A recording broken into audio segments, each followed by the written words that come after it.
Assalamualaikum warahmatullahi wabarakatuh.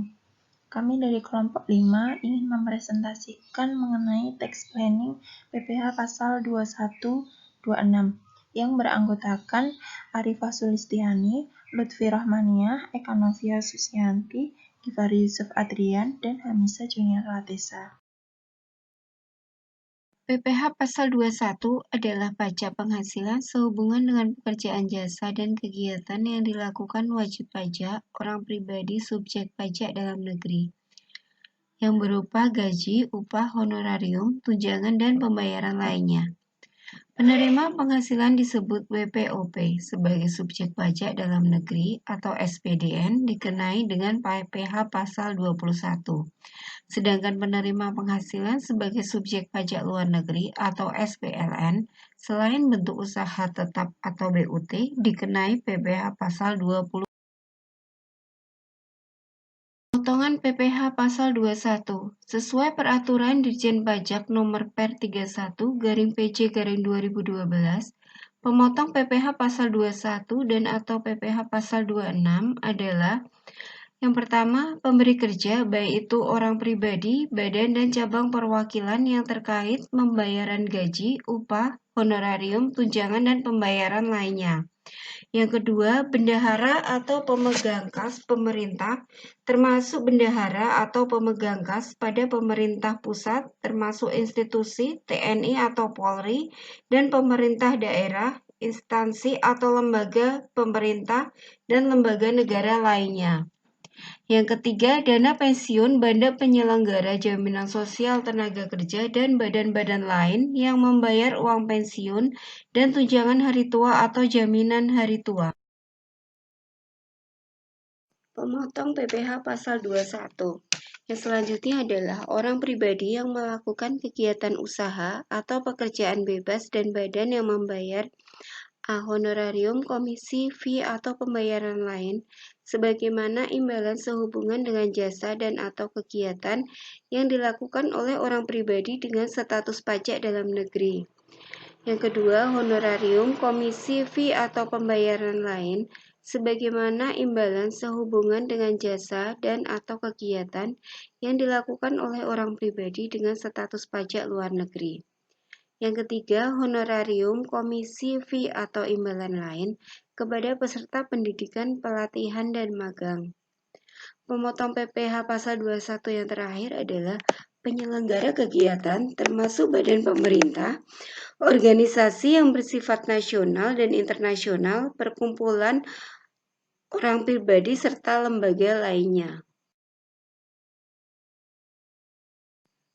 Subjek pemotongan PPh Pasal 21/2006 berdasarkan Peraturan Dirjen Pajak Nomor Per 31 PJ 2012.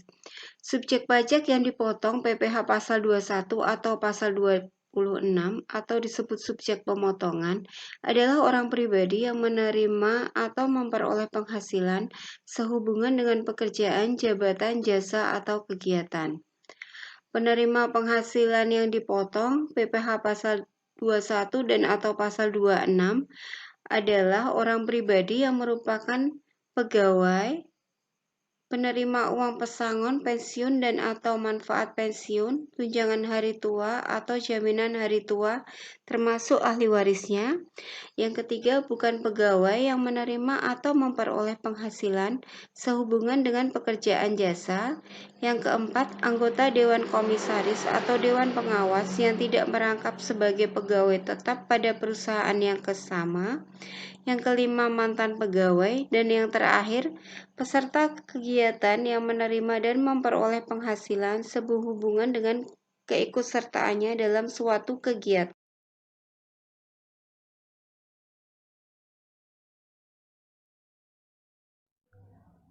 Objek PPh Pasal 21. Penghasilan yang dipotong PPh Pasal 21 dan atau PPh Pasal 26 adalah sebagai berikut.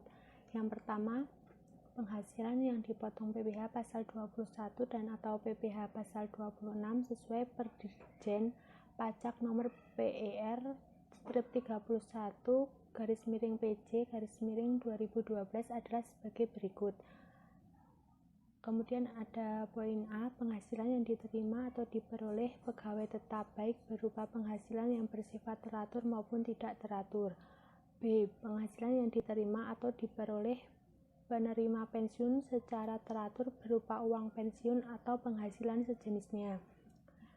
Poin C yaitu penghasilan berupa uang pesangon, uang manfaat pensiun, tunjangan hari tua atau jaminan hari tua yang dibayarkan sekaligus, yang pembayarannya melewati jangka waktu 2 tahun sejak pegawai berhenti bekerja.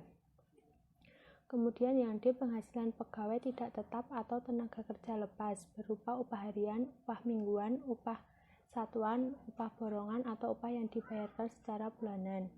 Poin E, imbalan kepada bukan pegawai antara lain berupa honorarium, komisi, B, dan imbalan sejenisnya dengan nama dan dalam bentuk apapun sebagai imbalan sehubungan jasa yang dilakukan.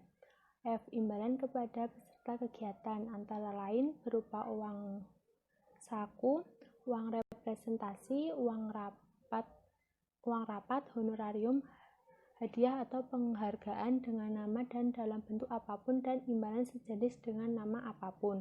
Kemudian yang G, penghasilan berupa honorarium atau imbalan yang bersifat tidak teratur yang diterima atau diperoleh anggota Dewan Komisaris atau Dewan Pengawas yang tidak merangkap sebagai pegawai tetap pada perusahaan yang sama.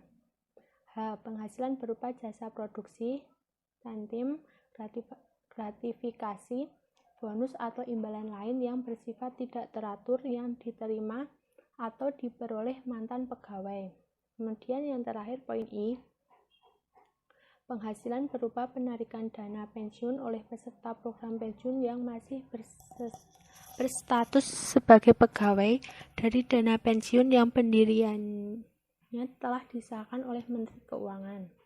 Kemudian nomor 2, penghasilan yang dipotong PPh pasal 21 dan atau PPh pasal termasuk pula penerimaan dalam bentuk natura dan atau kenikmatan lainnya dengan nama dan dalam bentuk apapun yang diberikan oleh A, wajib pajak yang dikenakan pajak penghasilan yang bersifat final. Yang B, wajib pajak yang dikenakan pajak penghasilan berdasarkan norma perhitungan khusus. Kemudian nomor 3 yaitu dalam hal penghasilan diterima atau diperoleh dalam mata uang asing perhitungan PPh pasal 21 dan atau PPh pasal 26 didasarkan pada nilai tukar atau kurs yang ditetapkan oleh Menteri Keuangan yang berlaku pada saat pembayaran penghasilan tersebut atau pada saat dibebankan sebagai biaya. Nomor 4, perhitungan PPh pasal 21 dan atau PPh pasal 26 atas penghasilan berupa penerimaan dalam bentuk natura dan atau kenikmatan lainnya didasarkan pada harga pasar atas barang yang diberikan atau nilai wajar atas pemberian natura dan atau kenikmatan yang diberikan. Non-objek PPh pasal 21 yang tidak termasuk dalam pengertian penghasilan yang dipotong PPh pasal 21 sesuai Dirjen Pajak nomor PER/31-PJ/2012 adalah 1. Pembayaran manfaat atau santunan asuransi dari perusahaan asuransi kesehatan, kecelakaan, jiwa, dwiguna, dan asuransi beasiswa. Nomor 2, penerimaan dalam bentuk natura atau kenikmatan atau benefit in kind, kecuali natura atau kenikmatan yang diberikan oleh bukan wajib pajak atau diberikan oleh WP yang dikenakan PPh final atau dikenakan PPh berdasarkan norma perhitungan khusus atau di net profit. Nomor 3, iuran pensiun yang dibayarkan kepada dana pensiun yang pendiriannya telah disahkan oleh Menteri Keuangan dan iuran jaminan hari tua kepada badan penyelenggara jam sostek yang dibayar oleh pemberi kerja. Nomor 4, zakat yang diterima oleh orang pribadi yang berhak dari badan atau lembaga amil zakat yang dibentuk atau disahkan oleh pemerintah, atau sumbangan keagamaan yang sifatnya wajib bagi pemeluk agama yang diakui di Indonesia yang diterima oleh orang pribadi yang berhak dari lembaga keagamaan yang dibentuk atau disahkan oleh pemerintah. Nomor 5, beasiswa, sebagaimana dimaksud dalam Pasal 4 Ayat 3 huruf L Undang-Undang PPh 2008. Sesuai dengan PMK nomor 246/PMK 03/2008, penghasilan berupa beasiswa yang diterima atau diperoleh WNI dari WP pemberi beasiswa dalam rangka mengikuti pendidikan di dalam negeri pada tingkat pendidikan dasar, pendidikan menengah, dan pendidikan tinggi dikecualikan dari objek PPh. Sepanjang penerima beasiswa tidak mempunyai hubungan istimewa dengan pemilik, komisaris, direktur, atau pengurus dari wajib pajak pemberi beasiswa. Nomor 6. Kenikmatan berupa pajak yang ditanggung oleh pemberi kerja. Pajak yang ditanggung oleh pemberi kerja adalah pajak terutang atau penghasilan karyawan tetap yang menjadi beban atau dibayarkan oleh pemberi kerja, sehingga termasuk kenikmatan. Pajak yang ditanggung oleh pemberi kerja berbeda dengan pemberian tunjangan pajak.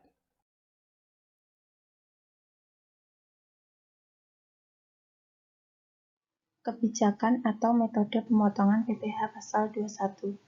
Yang pertama ada metode gross, yaitu metode untuk menghitung PPh pasal 21 yang dibebankan kepada karyawan.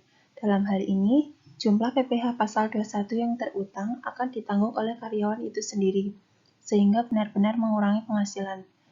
Metode yang kedua ada metode net, yaitu metode untuk menghitung PPh pasal 21 yang ditanggung perusahaan. Dengan demikian, gaji yang diterima oleh karyawan tersebut tidak dikurangi dengan PPh pasal 21, karena perusahaan menanggung biaya PPh pasal 21. Metode yang ketiga ada metode gross up, yaitu metode untuk menghitung PPh pasal 21 yang ditunjang perusahaan. Perusahaan menanggung beban pajak karyawan, baik sebagian maupun seluruhnya dengan cara memberikan tunjangan pajak. Jika PPh pasal 21 yang diberikan dalam bentuk tunjangan, maka jumlah tunjangan tersebut akan menambah penghasilan karyawan dan dikenai PPh pasal 21. Tata cara penghitungan PPh pasal 21. Yang pertama, dasar pengenaan pajak atau DPP. Penghasilan kena pajak berlaku bagi 1. Pegawai tetap. Rumusnya, penghasilan kena pajak sama dengan penghasilan bruto dikurangi biaya jabatan dikurangi PTKP. Untuk penghasilan kena pajak yang kedua yaitu penerima pensiun berkala. Rumusnya, penghasilan kena pajak sama dengan penghasilan bruto dikurangi biaya pensiun dikurangi PTKP. Yang ketiga yaitu pegawai tidak tetap. Rumusnya, penghasilan kena pajak sama dengan penghasilan bruto dikurangi PTKP. Untuk yang keempat yaitu bukan pegawai, meliputi distributor MLM atau direct selling, petugas dinas luar asuransi yang tidak berstatus pegawai, penjajah barang dagangan yang tidak berstatus pegawai, penerima penghasilan bukan pegawai lainnya yang menerima penghasilan dari pemotong PPh pasal 21 serta berkesinambungan dalam 1 tahun kalender. Rumusnya, penghasilan kena pajak sama dengan penghasilan bruto dikurangi PTKP yang dihitung bulanan.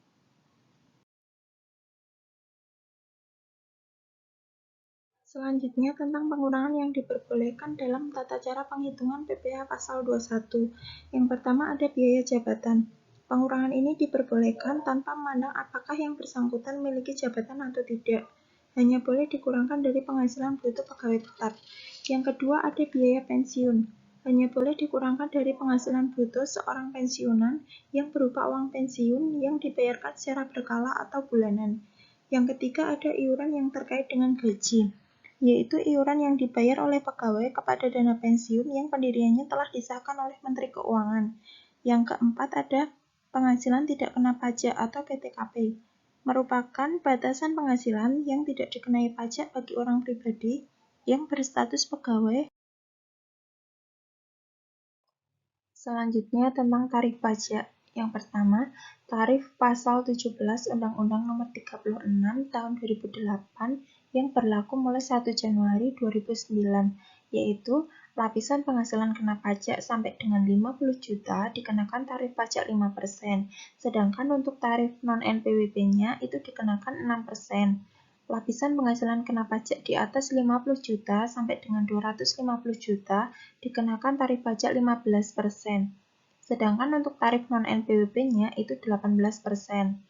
Lapisan penghasilan kena pajak di atas 250 juta sampai dengan 500 juta dikenakan tarif pajak 25%. Sedangkan untuk tarif non-NPWP-nya itu 30%. Kemudian, lapisan penghasilan kena pajak di atas 500 juta itu dikenakan tarif pajak 30%. Sedangkan untuk tarif non-NPWP-nya itu 36%. Kemudian untuk tarif pajak nomor 2 itu ada tarif pajak penghasilan pasal 21 atas penghasilan berupa uang pesangon. Untuk tarif pajak yang ketiga, ada tarif pajak penghasilan pasal 21 atas penghasilan berupa uang manfaat pensiun, tunjangan hari tua, atau jaminan hari tua. Rekonsiliasi objek PPh pasal 21 untuk meyakinkan bahwa atas seluruh objek PPh pasal 21 telah dipotong pajaknya, perlu dilakukan rekonsiliasi antara data laporan keuangan baik yang berasal dari akun neraca maupun akun biaya. Jika penghitungan PPh pasal 21 dilakukan oleh bagian SDM, maka rekonsiliasi juga harus dilakukan untuk data SDM seperti payroll dengan data yang ada di bagian akuntansi atau keuangan seperti data ledger atau buku besar. Taxability dan deductibility objek PPh pasal 21. Strategi memaksimalkan pengurangan atau maximizing deduction. Prinsip taxability deductibility adalah prinsip yang menjelaskan tentang pos-pos yang dapat atau tidak dapat dikenai pajak penghasilan atau objek pajak dan bukan objek pajak penghasilan, dan pos-pos yang dapat atau tidak dapat dibiayakan atau pengurang penghasilan bruto yang mekanismenya jika pada pihak pemberi kerja pemberian imbalan atau penghasilan dapat dibiayakan atau pengurang penghasilan bruto, maka pada pihak karyawan merupakan penghasilan yang dikenakan pajak. Sebaliknya, jika pada pihak karyawan pemberian imbalan atau penghasilan tersebut bukan merupakan penghasilan, maka pada pihak pemberi kerja tidak dapat dibiayakan atau bukan pengurang penghasilan bruto. Prinsip taxability deductibility merupakan prinsip dasar yang lazim diterapkan dalam perencanaan pajak yang pada umumnya dilakukan dengan mengubah atau mengkonversikan penghasilan yang merupakan objek pajak menjadi penghasilan yang bukan objek pajak, atau sebaliknya mengubah biaya yang tidak boleh dikurangkan menjadi biaya yang boleh dikurangkan, dengan konsekuensi terjadinya perubahan pajak terutang akibat pengubahan atau konversi tersebut. Jika kondisi keuangan perusahaan baik dan perusahaan menghasilkan laba besar, maka salah satu alternatif yang direkomendasikan adalah mengkaji mana yang lebih menguntungkan antara memberikan kesejahteraan kepada karyawan dalam bentuk tunjangan uang atau dalam natura atau benefit in kind. Prinsip taxability deductibility mengenai imbalan natura atau uang. Jenis imbalan itu sendiri ada dua, yaitu imbalan dalam bentuk uang dan imbalan dalam bentuk natura. Kemudian perlakuan biaya bagi perusahaan atau pemberi kerja untuk yang imbalan dalam bentuk uang itu termasuk deductible. Kemudian perlakuan PPh pasal 21 bagi penerima itu termasuk taxable. Sedangkan imbalan dalam bentuk natura itu perlakuan biaya bagi perusahaan atau pemberi kerja itu termasuk non-deductible. Kemudian perlakuan PPh pasal 21 bagi penerima itu termasuk non-taxable. Klausul pajak dalam perjanjian atau kontrak kerja. Dalam beberapa kasus timbul konflik dalam bisnis, di mana kewajiban pemotongan PPh pasal 21 atau pasal 26 yang dilakukan dari penghasilan orang pribadi penerima penghasilan sewaktu dilaksanakan pemotongan pihak yang dipotong pajak tidak sementara sehingga terjadinya disput.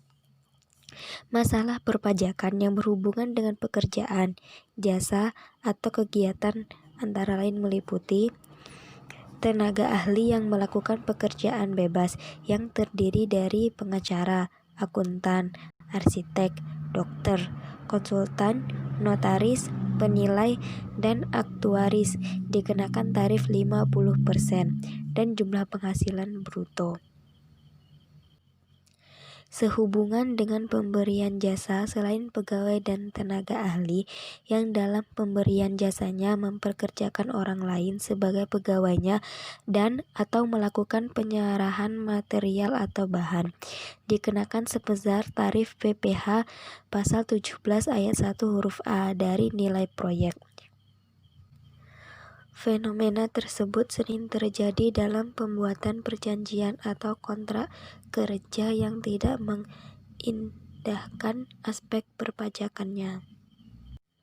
2. Pajak ditanggung pemberi kerja atau tunjangan pajak secara gross up. Seringkali di dalam kontrak kerja ditemukan klausul yang menyatakan bahwa nilai kontrak sudah net, tidak termasuk pajak atau pajak ditanggung perusahaan atau pemberi kerja. Istilah tersebut sebaiknya digunakan secara hati-hati karena akan berdampak pada pemotongan pajak dan pembebanan biaya di PPh badan. 1. Tidak termasuk pajak, artinya pajak akan menjadi beban pemberi pekerja atau ditanggung oleh perusahaan atau pemberi kerja. 2. Agar PPh yang ditanggung oleh pemberi kerja dapat dibiayakan, maka penghitungan PPh harus menggunakan metode gross up. 3. Pemberian uang saku secara lump sum atau reimbursement. Pembayaran secara lump sum akan mengakibatkan PPh pasal 21 dihitung dari seluruh nilai yang dibayarkan, meskipun di dalamnya mungkin terdapat biaya lainnya, misalnya transportasi dan akomodasi. Pengertian lump sum, perusahaan memberikan sekaligus dalam jumlah tertentu yang meliputi uang saku, transport, akomodasi, atau unsur biaya lainnya tanpa disertai dengan pertanggungjawaban dan bukti atas penggunaannya. Sedangkan dalam prosedur reimbursement, pembayaran disertai dengan kewajiban untuk mempertanggungjawabkan penggunaan dana dengan meminta bukti pengeluaran. 4. Pemberian tunjangan makan atau menyiapkan makan bersama. Sejak berlakunya Undang-Undang PPh tahun 2000, makanan dan minuman bagi karyawan sudah boleh dibiayakan di PPh badan. Deductible expense. Perlu dikaji apakah perusahaan masih hendak memberikan tunjangan makan atau menyiapkan makan bersama sebagai pengganti tunjangan makan. Dari sisi PPh badan, dengan asumsi jumlah beban yang sama, keduanya tidak menimbulkan pengaruh apapun karena sama-sama bisa dibiayakan. Tetapi, pemberian tunjangan makan akan mengakibatkan bertambahnya PPh pasal 21. 5. Pemberian tunjangan kesehatan atau fasilitas pengobatan. Untuk biaya kesehatan, perusahaan memiliki pilihan memberikan tunjangan kesehatan, menyediakan fasilitas pengobatan bagi karyawan, atau menggunakan metode reimbursement biaya pengobatan. Bila perusahaan memilih memberikan tunjangan kesehatan, maka perlakuan pajaknya bersifat taxable deductible.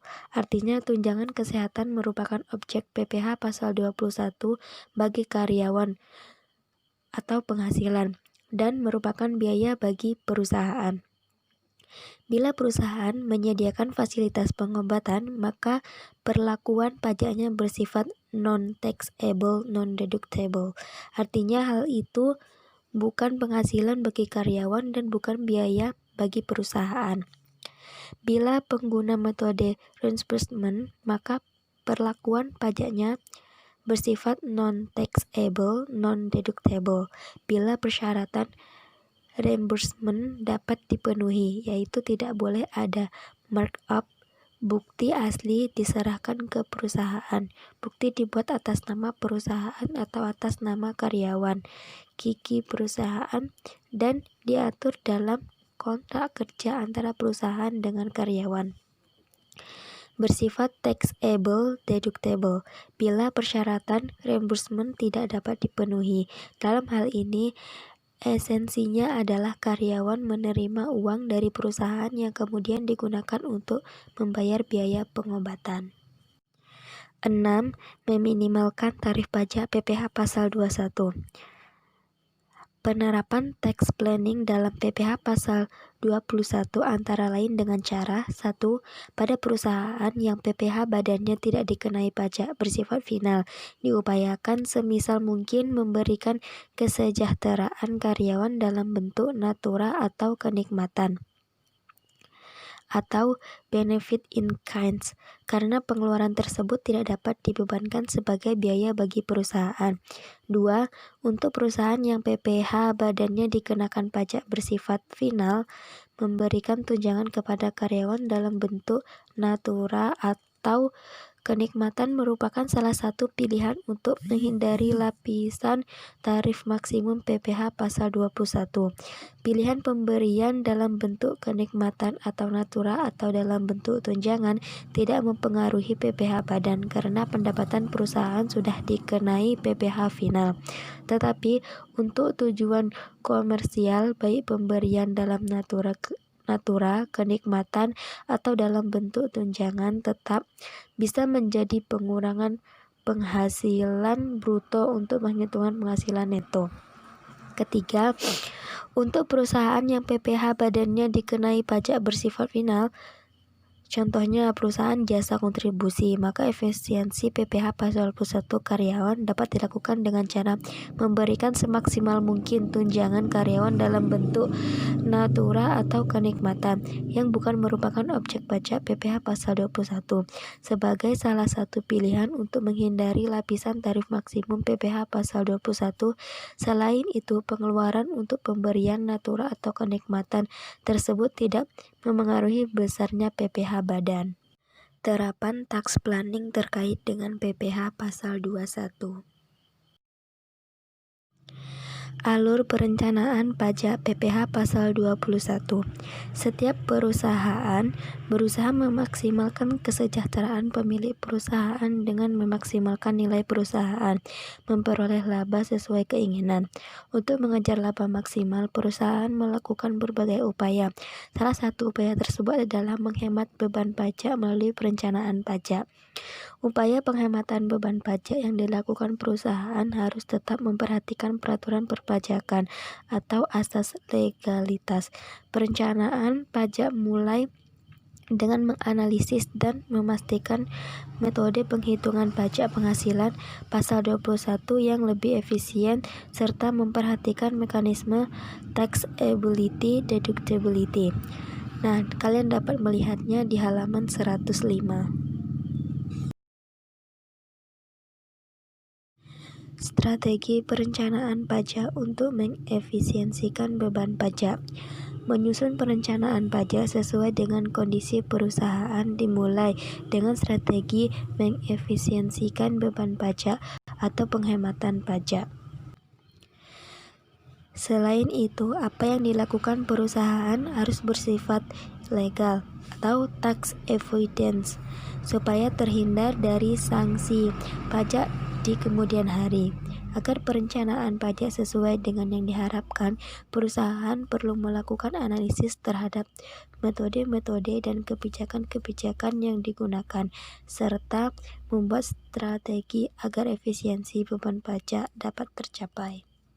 Dalam perhitungan PPh pasal 21 terdapat 3 metode yang bisa diaplikasikan. 1. Net method merupakan metode pemotongan pajak di mana perusahaan menanggung PPh pasal 21 karyawan. 2. Gross method merupakan metode pemotongan pajak di mana karyawan menanggung sendiri jumlah pajak penghasilannya. 3. Gross up method merupakan metode pemotongan pajak di mana perusahaan memberikan tunjangan pajak PPh pasal 21 yang diformulasikan jumlahnya sama besar dengan jumlah pajak PPh pasal 21 yang akan dipotong dari karyawan. Mungkin cukup itu presentasi dari kelompok kami, kurang lebihnya mohon maaf. Wassalamualaikum warahmatullahi wabarakatuh.